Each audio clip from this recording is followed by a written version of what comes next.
खुशखबर आनंदाची बातमी, खुशखबर आनंदाची बातमी. राज्यातल्या लाडक्या बहिणींसाठी लाडकी बहीण योजनेच्या 21व्या हप्त्याच्या वितरणासंदर्भात म्हणजेच मार्च महिन्याच्या हप्ते वितरणासंदर्भात आजच्या घडीची आणि आताच्या घडीची सर्वात मोठी खुशखबर, सर्वात मोठी आनंदाची बातमी आली. तुम्ही ज्या हप्त्याची वाट पाहत होता, तुम्ही ज्या हप्त्याची प्रतीक्षा करत होता, तर तुमची प्रतीक्षा ही संपलेली आहे.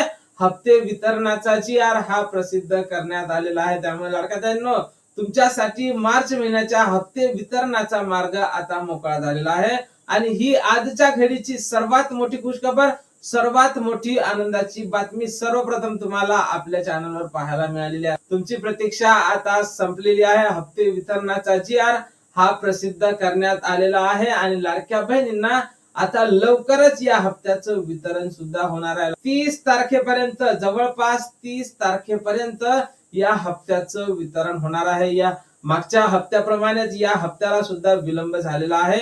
मागच्या वेळेचा जो हप्ता होता तो 31 मार्च पर्यंत चालला होता, म्हणजेच शेवटच्या आठवड्यात, शेवटच्या दिवसापर्यंत त्याचं वितरण चालू होतं. त्याचप्रमाणे इथे सुद्धा या महिन्यात सुद्धा शेवटच्या आठवड्यात, शेवटच्या दिवसापर्यंत तुमचं वितरण चालू राहणार आहे. लाडक्या बहिणींनो, तुमची प्रतीक्षा आता संपलेली आहे.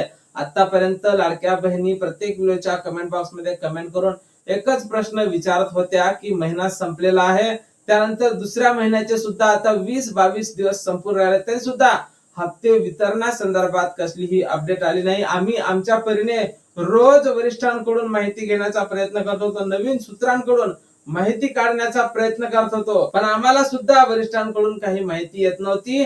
पण आज सर्वात मोठी खुशखबर आलेली आहे. हप्ते वितरणासंदर्भातला GR हा प्रसिद्ध करण्यात आलेला आहे. आता राज्याच्या महिला व बाल कल्याण मंत्री आदित्य तटकरे इथून 1 ते 2 दिवसात हप्ते वितरणासंदर्भात घोषणा करतील आणि पात्र महिलांच्या खात्यावर या हप्त्याचं वितरण हे होणार आहे. लाडक्या बहिणींनो, 2 हप्ते एकत्रित येण्यासंदर्भात बातमी येत होती, चर्चा